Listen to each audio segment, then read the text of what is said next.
lot of people tell you, find your peace, be your husband's peace, be your partner's peace, be peace, peace, peace, peace, this, peace, that, peace, the other. But the question is, where does this peace come from, right? What is the thing that causes peace in your relationship? And I think this is one of those questions where maybe we need to ask ourselves first before we get into the conversation. What do you think is the thing that gives you peace within your partnership?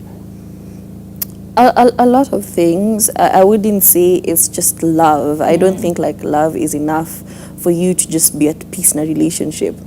A lot of things that, I factor. For me, it's stability. For me, it's non-combativeness. Like, you're not always on my throat about something. And I feel like all of this are enveloped by love. Somebody can't provide stability if they do not love you. Somebody cannot, give you peace of mind and just common decency if they do not love you. So what you're saying is that you feel like emotional security specifically can be very helpful when it comes to reducing the drama in a relationship? Yeah? I think I agree with that specifically, especially when it comes to things like reducing the amount of jealousy there is. Whenever you have emotional stability, you don't feel threatened or jealous or insecure about stuff, Oftentimes this person has made it very, very clear, it is you, it is me, it is us, nobody else. And they've reassured you to a point where it is no longer a question of do they love me, it is more a question of how are we doing life together, like how are we going through this life together in our partnership, in our relationship. So I think, I agree with that. The reduction of emotional instability does reduce quite a bit of drama. Is there anything else that you saw on this list that was curious? I think sometimes we forget that love is just a hormone and it dips and it rises. And I feel like when you're attracted to somebody and you feel this deep connection, it's because they do something for your nervous system. They increase serotonin, oxytocin. Oxytocin, is that not a birth hormone? Or, Oxytocin, yes, dopamine. Yeah, dopamine and serotonin and all of these happy hormones just flood your system. And it's like, ooh, I feel so nice when I'm close to you.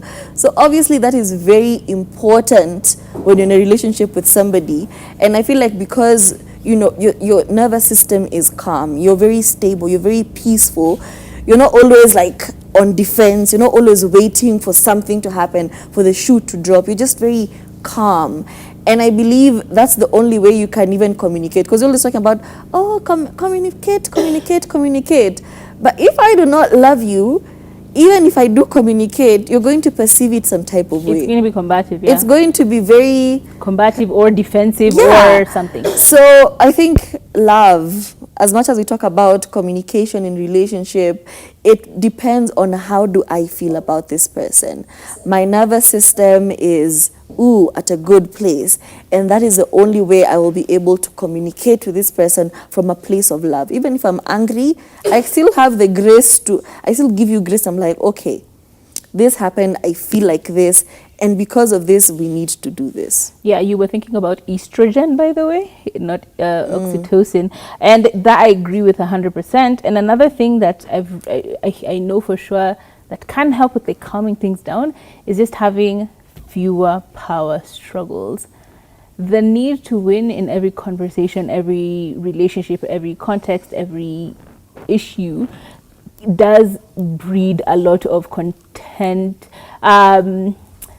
It breeds a lot of, what's the word I'm looking for?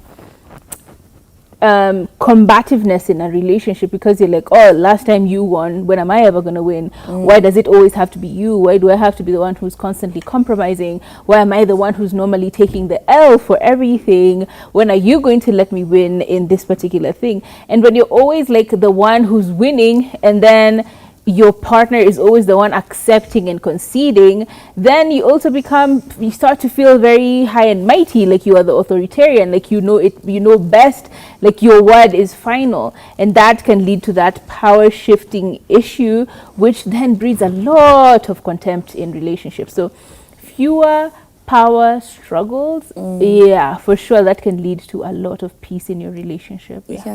And also, I know sometimes we talk about love languages, but these are only possible when there's love. There's no way you're girl. going to meet somebody today and tell them, oh, my love language is acts of service. And you've not even established a base emotion between you two. Is it lust? Is it just that we're attracted to each other? Is there a deeper connection? So sometimes, especially in modern dating, there's a lot of pressure for you to present in some type of way. There's a lot of pressure for you to receive, you know, things in a certain way. But you guys are not in love.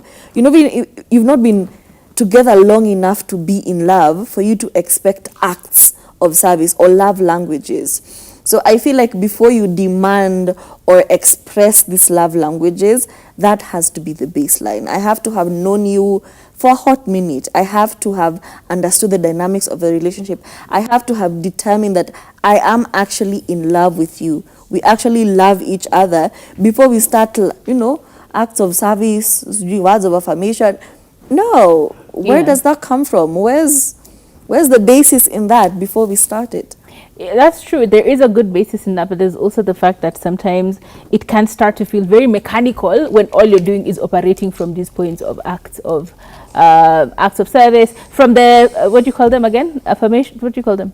Love languages. Yes, from the love languages, it can start to feel very technical, very mechanical. That this person told me that they love hand holding or physical touch, and now I'm always holding their hand, even when we're not there yet. It can feel very technical, very mechanical. So please be mindful of what Turi has said, because it is true. It takes time. It takes a lot of breeding and nurturing and so on and so forth. Another very important thing to realize is validation. Whenever you validate someone enough, they don't feel the need to confront you, or they don't feel confronted. Just as Turia said, in the form of love encouraging better communication, because when you love someone, you find it easy to talk to them. There's that easement in conversation, but also validation. When a partner is feeling loved and heard, they tend to feel calm, right? They don't have to shout to be heard. They don't have to lash out in a particular way, or they don't have to, stomp their feet or bang on tables to be heard, because they already know what is understood does not need to be explained. And therefore, the explanation of validating this person makes it so easy to understand that they're coming from a place of love. If someone does something, it's not always like, what did they mean by that? Was there an underlying message? Was there? No, it's not questioned, because I already understand you will never hurt me. Therefore, anything you do cannot be to trigger me or to cause me pain, right? So validation is very, very, very, very important. And love is so contagious. It is. Anytime you see people in love, you're just like, oh, even if they turn up on your screen, just two people just very in love, you feel some type of way. Either it's going to elicit jealousy because you do not have that in your house, Girl. or you're just going to feel like, oh, I wish that could be me. You wish that was you, and I feel like when you're in a space of love, it's very easy for you to now do the same for other people. When you're loved at home, exactly. When you're loved at home, even when you're outside, you have no worries. You have a different type of confidence. You're not pouring from an empty cup. Exactly. Even like right now, if somebody was to come and, be very negative towards me, I'd be like, oh, that's sad you did that. But at the same time, I'm so loved at home. Are you loved at home? Is this what is happening? Like, is there something wrong? And that's actually a question I've been asking any troll that kind of pops up on, my social media. You come troll and just like, oh, is everything okay at home? Because there's no other explanation. It's just that things are not good at home, and you probably just like need a hug. To lash out at someone else, so that's why you're coming after me, and it's okay, babes. I get it. Yeah, and even more importantly is that whole situation of the neutralization of insecurity, because you spoke about the fact that when you are starting off a relationship, or when you're in a relationship with someone, there is so much room for insecurity to creep up, because insecurity will creep up on you and you'll start to feel suspicious, you'll start to be argumentative, you're overthinking everything, and so on and so forth. But when you're feeling loved, peace just naturally gets in there, and it neutralizes any form of anxiety or, you know, suspicion. You're so peaceful. You don't even have time to be like, Aki, what was he wearing? Is that the same what was that smell? What was that car she was was she dropped off by, it's very difficult for you to start like creeping up on things and overthinking things if you really truly are peaceful. You are really worried about, what are we eating for dinner? How can I make this person the happiest that they've been? And how can I make our relationship be as peaceful as it is now? So in essence, yes, love is and can grow in peace, but peace is not the only thing that is necessary in a relationship. If you're going through a tough time financially, don't force peace. If someone did something wrong to you, don't force peace for other.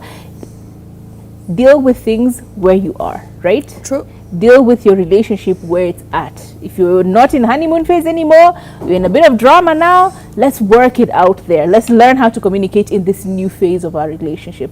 But try as much as you can to remain in honeymoon. Honeymooning is nice, right? Si watu watu wakienda honeymoon wanasikianga vizuri. Very, very lovely. Very nice, very nice.